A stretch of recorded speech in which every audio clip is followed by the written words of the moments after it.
Okey, Assalamualaikum warahmatullahi wabarakatuh. Selamat pagi, salam sejahtera, apa khabar semua? Diharap berada dalam keadaan sihat walafiat hendaknya. Okey, baik.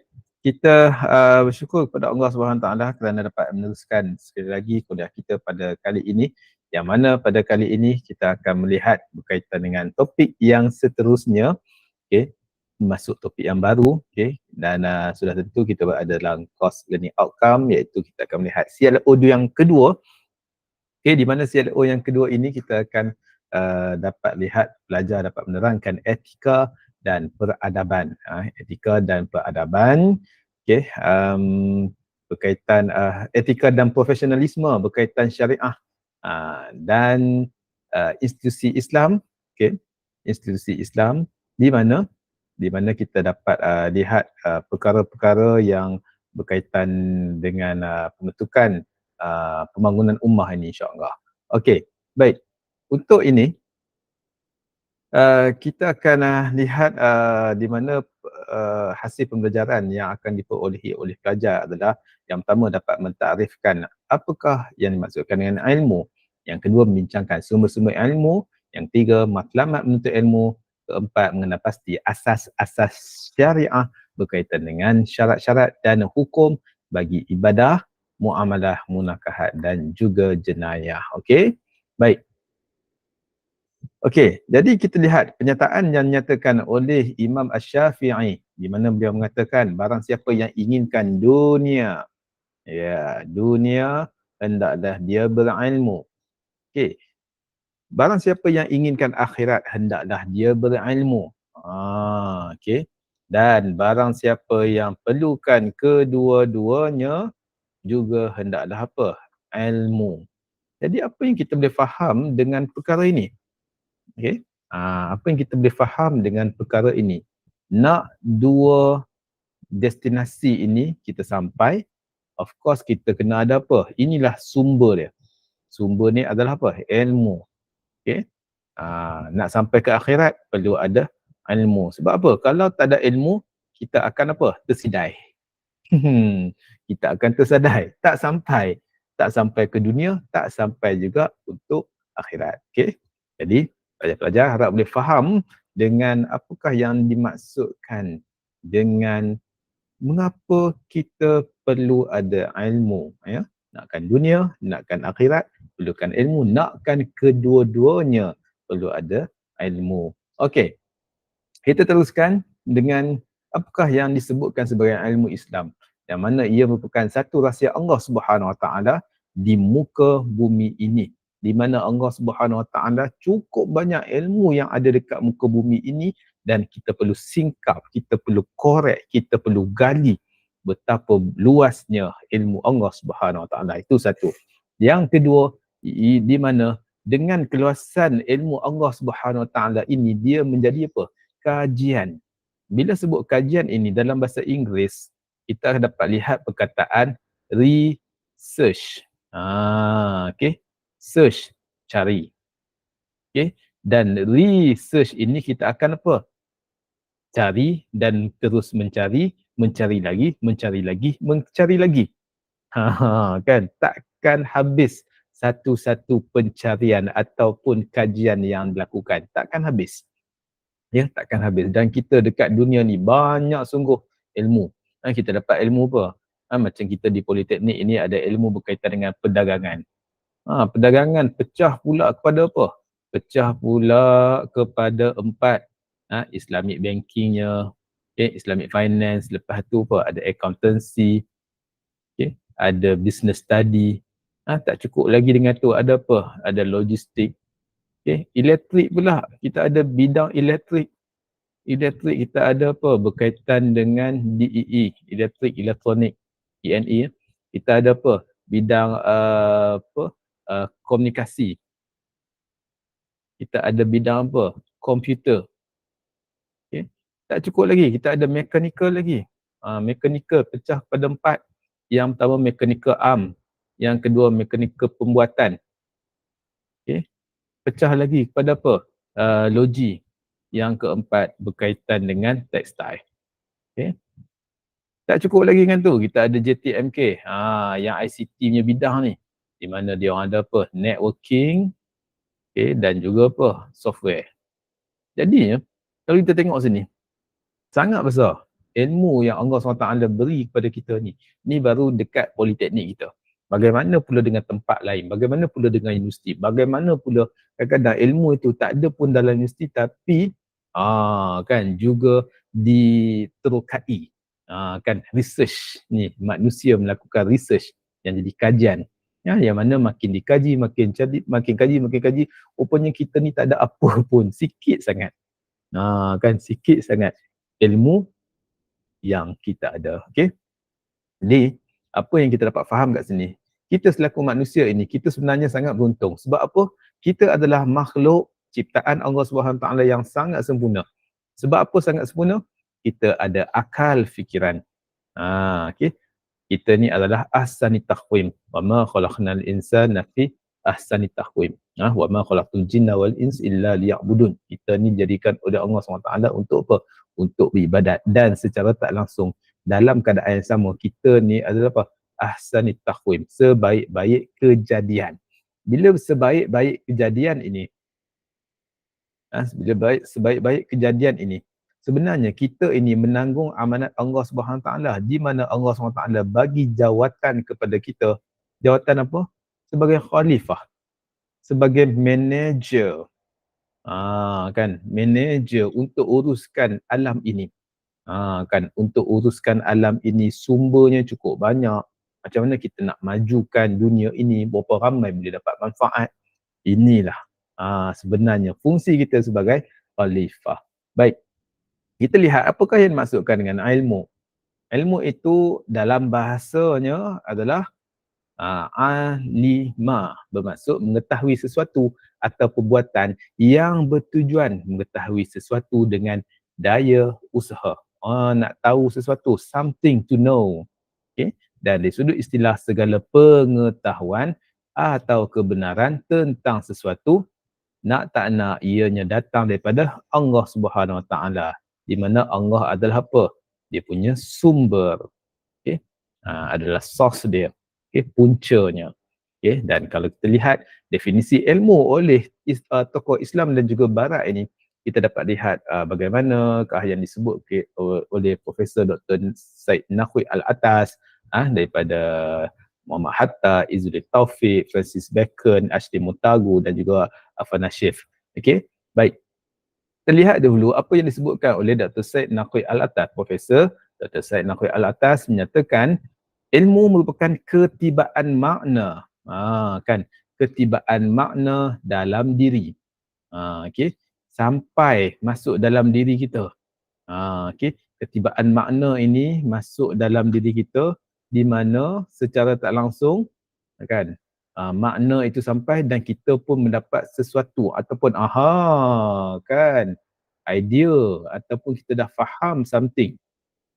Dan bila sampai ilmu ini dalam diri seseorang yang menyebabkan perubahan.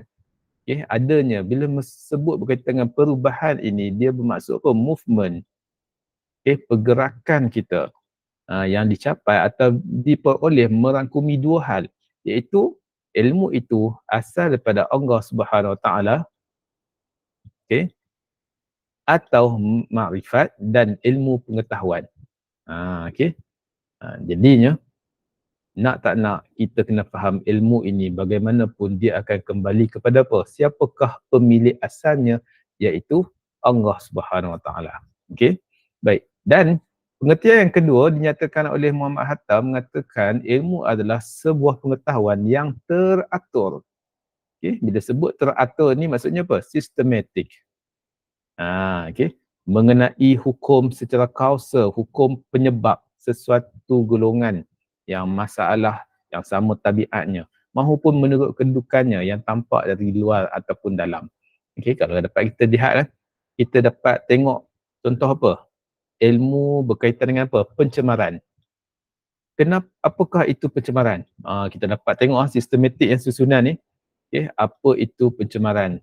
Okey, apakah punca? Kan? Bagaimana ia berlaku? Okey, di mana? Okey, bila boleh berlaku pencemaran tu? Kan, siapakah yang membawa pencemaran tu berlaku? Bagaimana cara atasi? Inilah yang disebut sebagai apa? Secara kausal. Okey, cause. Okey, causal. Dan inilah yang akan menyebabkan adanya pengetahuan yang teratur tentang hukum secara kausal. Okey, baik. Dan kalau kita lihat pula Izzuddin Taufik, dia menyatakan ilmu merupakan penelusuran informasi, maksudnya eksplorasi knowledge, atau data melalui sebuah pengamatan, pengkajian. Masuk pengamatan ni apa? Kita lihat benda tu, kita kaji benda tu, eksperimen benda tu. Contoh, kita nak tengok berkaitan dengan apa? Air waktu dia sejuk, sangat-sangat sejuk, dia berada pada apa? Takat sejuk. Takat sejuk yang mana dia jadi ais 0 darjah Celsius. Okey, dia punya takat didih dia 100 darjah Celsius. Okey, baik. Dan dekat sini, inilah yang berkaitan dengan apa? Pengamatan, pengkajian dan juga eksperimen.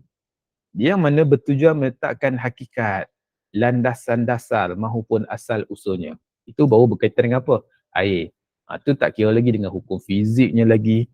Kalau kajian berkaitan dengan haiwan, kan haiwan, haiwan ni macam-macam pula.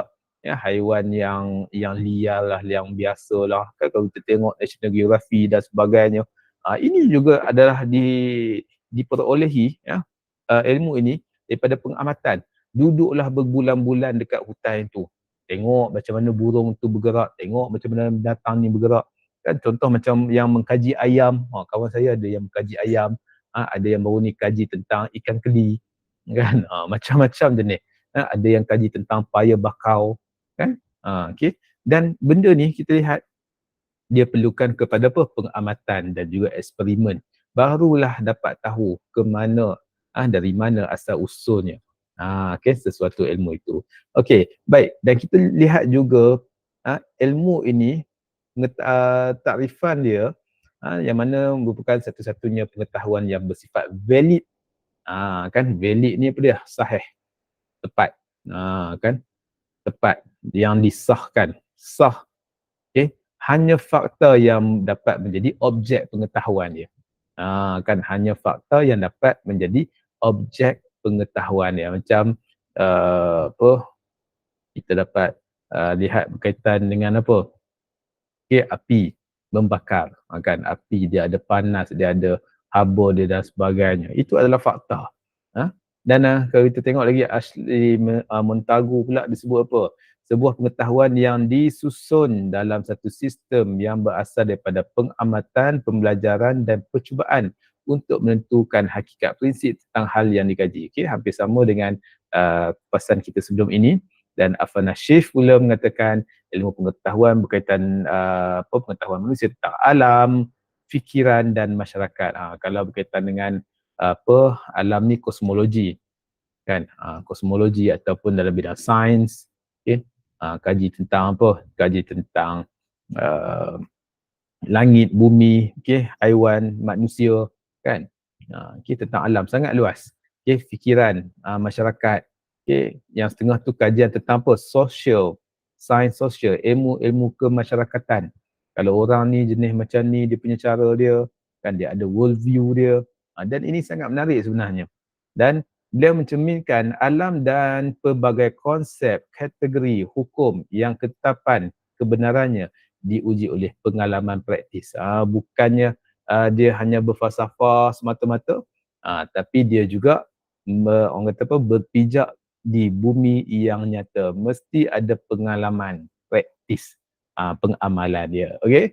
Baik. Jadi pembahagian ilmu ni kita dapat lihat kepada dua cabangnya, iaitu yang pertama ilmu fardu ain, yang kedua ilmu fardu kifayah. Dan ilmu fardu ain adalah yang wajib dipelajari, wajib kepada kita untuk belajar, untuk faham, untuk diamalkan, dan jika diabaikan berdosa. Contohnya seperti apa?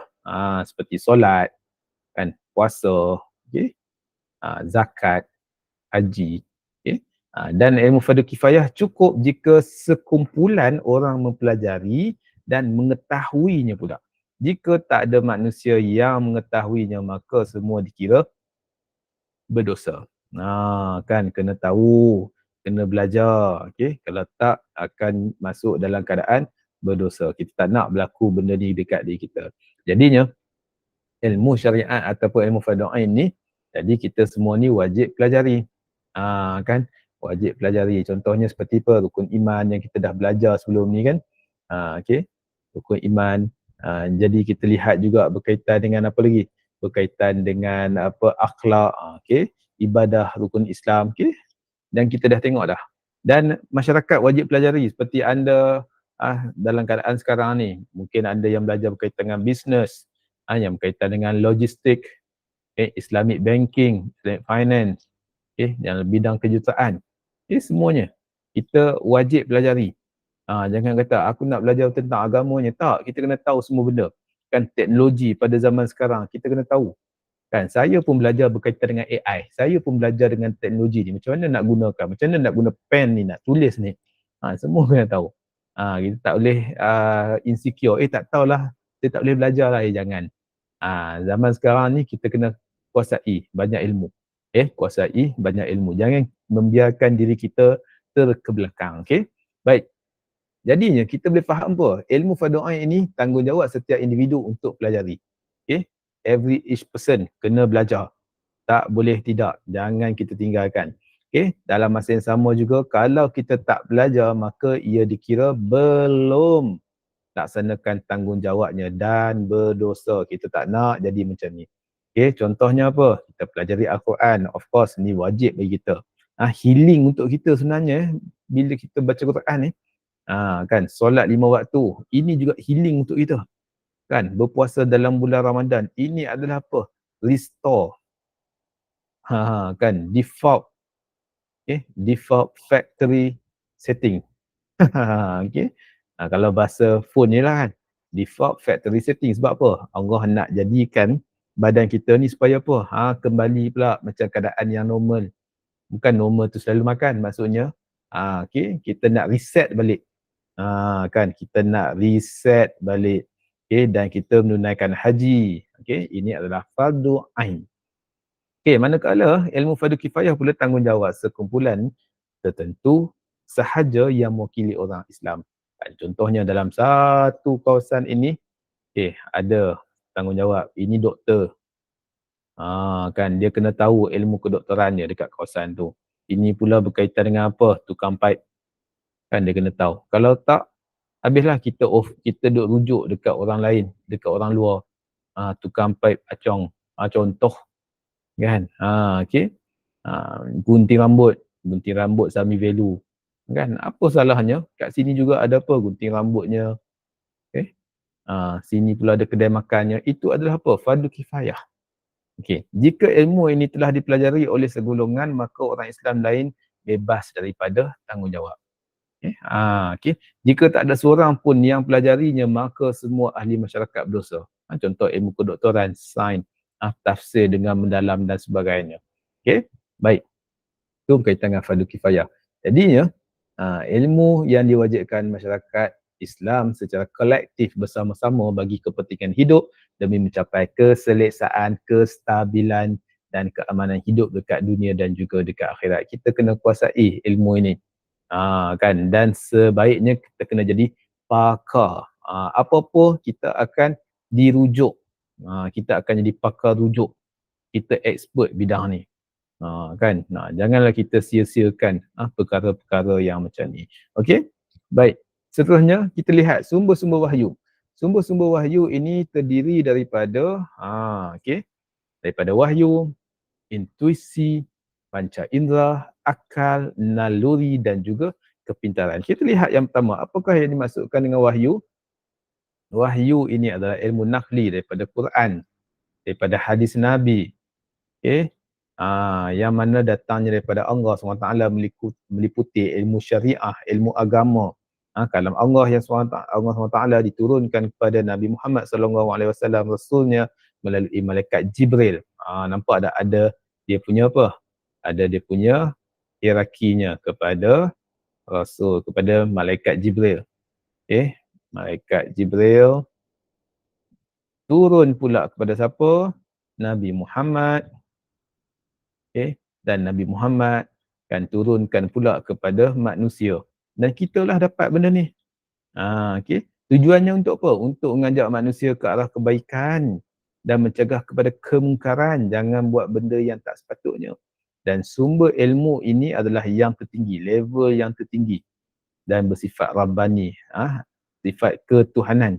Bukannya jenis manusia duduk tepi bus stop apa semua dapat idea, bukan. Okay, lengkap, komplit, merangkumi semua perkara asas dalam Islam, akidah, ibadah, akhlak, keduniaan, keakhiratan, duniawi, ukhrawinya.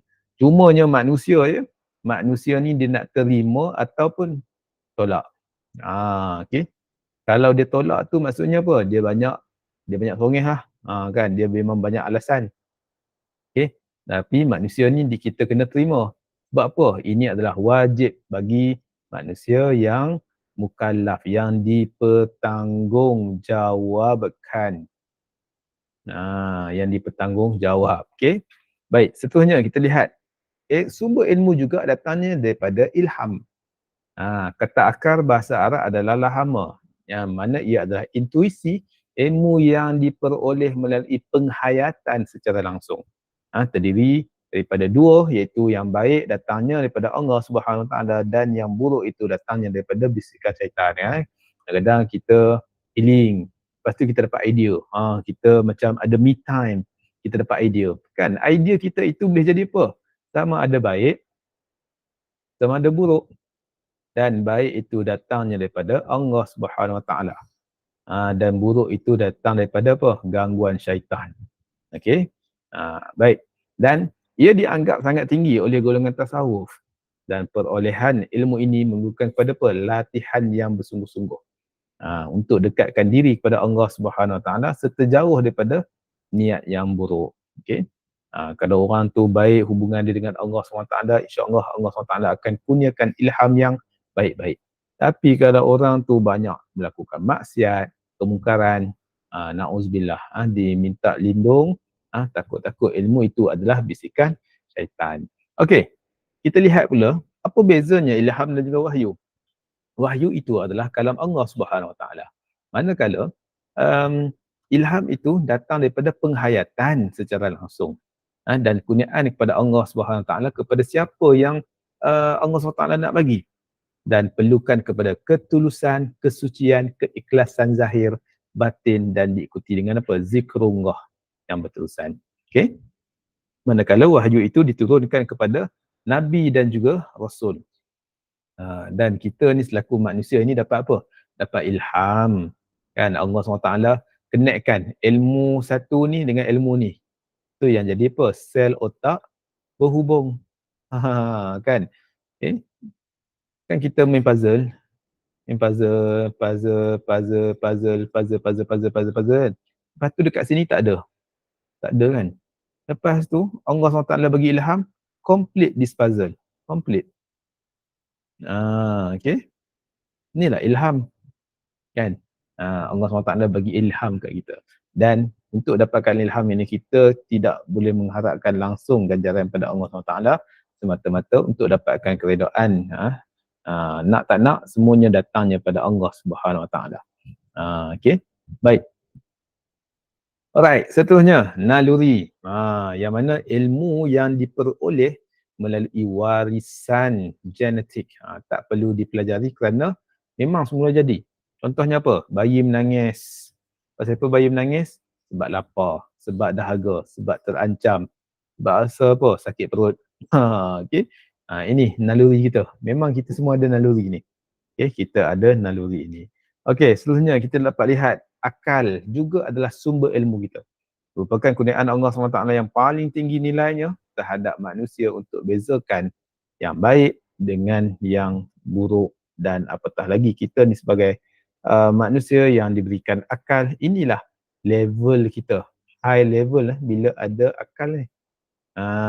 Kan, bila ada akal ni high level, kan, high level, bukan high council. high level yang dapat bezakan baik dan juga buruk. Okey.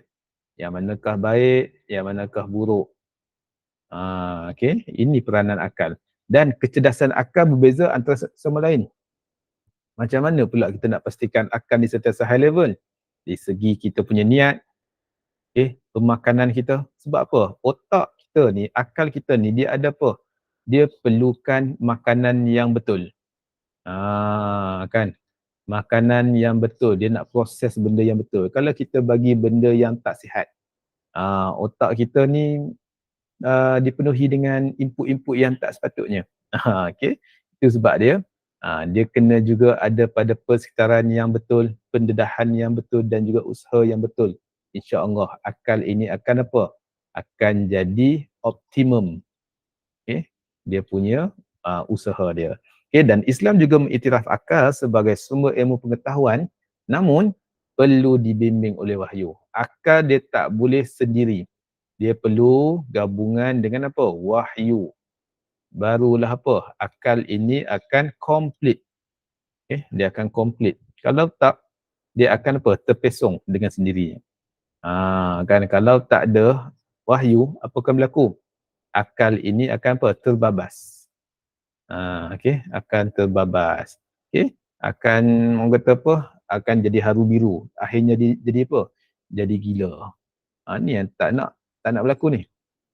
Okay, next. Kita juga dapat mencapai ilmu itu dengan panca indera. Yang mana kita ada 5 panca indera, mata, hidung, telinga, tangan dan juga lidah. Dan kesemuanya berperanan untuk menterjemahkan sesuatu dengan cara apa? Lihat. Okay. Hidung, dapat dengar, dapat pegang, dapat dirasa. Okay. Dan maklumat itu ditransferkan kepada otak kita. Dan secara tak langsung, panca indera juga diiktiraf sebagai salah satu sumber keilmuan dalam Islam, namun perlu dibimbing juga dengan wahyu. Nampak tak? Perlu dibimbing dengan wahyu. Support daripada ayat Quran. Support daripada hadis Nabi. Okay? Hadis Nabi. Barulah kita punya penemuan ilmu itu jadi solid. Jadi kukuh. Jadinya, nak tunjukkan kepada kita, panca indera ni sebenarnya apa? Terbatas dan perlukan bantuan wahyu untuk menguatkan. Untuk kuatkan panca indera ini. Okay? Okay. Untuk kuatkan panca indera. Okay? Baik. Sebab apa? Sebab something, sesuatu benda tu kadang-kadang kita ni di luar kawalan. Okay? Dia perlukan kepada apa? Pemahaman daripada wahyu itu sendiri. Jadi, apa yang kita boleh faham kat sini, sumber utama ilmu itu kita ada 2, iaitu Al-Quran dan juga As-Sunnah. Ini yang pertama. Okay. Ini yang kedua. Kan? Ilmu kita ada 2 sumbernya, iaitu yang pertama Al-Quran dan yang keduanya adalah As-Sunnah.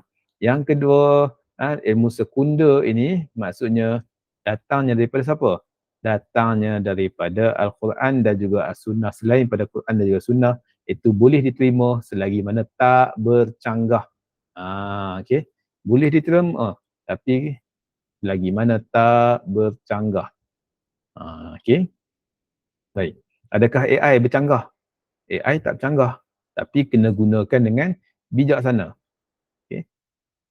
Okay. Bijaksana. AI, Artificial Intelligence. Kita tanyalah apa pun. Tapi sekiranya melibatkan perkara-perkara yang perkara-perkara yang perlu membimbing kita dengan betul, kita kena apa? Pastikan ia tak bercanggah. Kan kena rujuk dengan apa? Rujuk dengan Quran, rujuk dengan hadis. Sumber utama. This one. Dia tak nak kalau rasa macam pening, this one patah balik. Patah balik kepada Quran, patah balik kepada hadis Nabi. Okey. Jadi apakah matlamat kita menuntut ilmu? Nak tak nak kita kena faham, kita menuntut ilmu sebab nak buktikan itulah kekuasaan Allah SWT. Kita tak ada apa pun. Nothing. Tak ada apa pun. Kosong sangat. Kan? Tak ada apa. Dan inilah yang akan meninggikan dan membezakan taraf dalam kalangan manusia. Okey, taraf kita, level kita dalam kalangan manusia. Okey. Dan kita kena tahu hakikat penting dalam kehidupan ya. Hakikat penting dalam kehidupan ilmu kita. Sebabkan ilmu inilah yang akan pengaruhi kehidupan kita.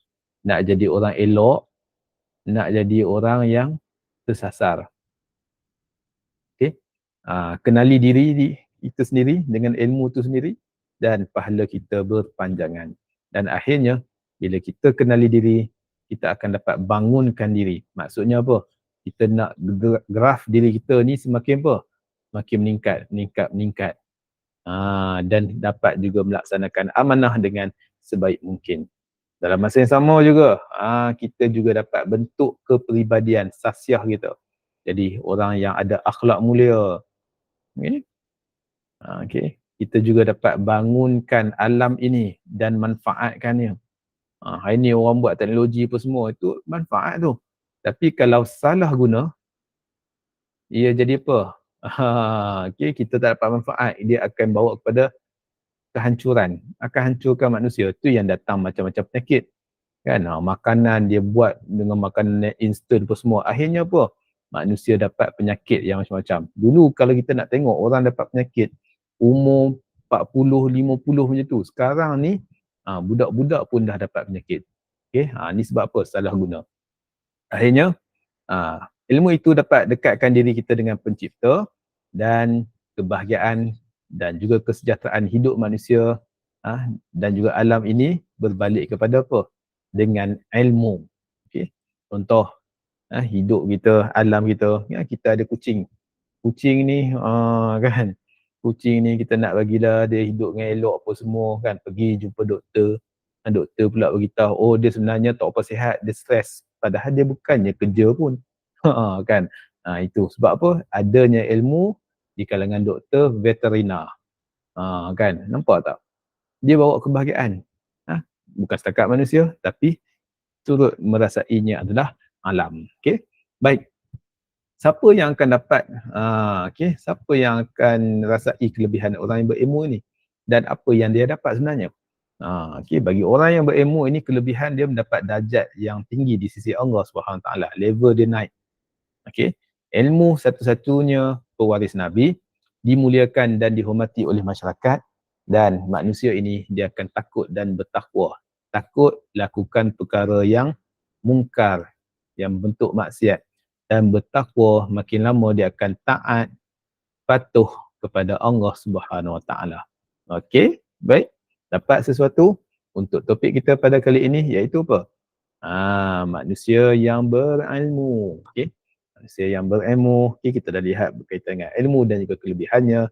Semoga kita beroleh manfaat. Okey, nantikan tugasan dan juga latihan pengukuhan daripada saya. Okey, itu saja. Assalamualaikum warahmatullahi wabarakatuh.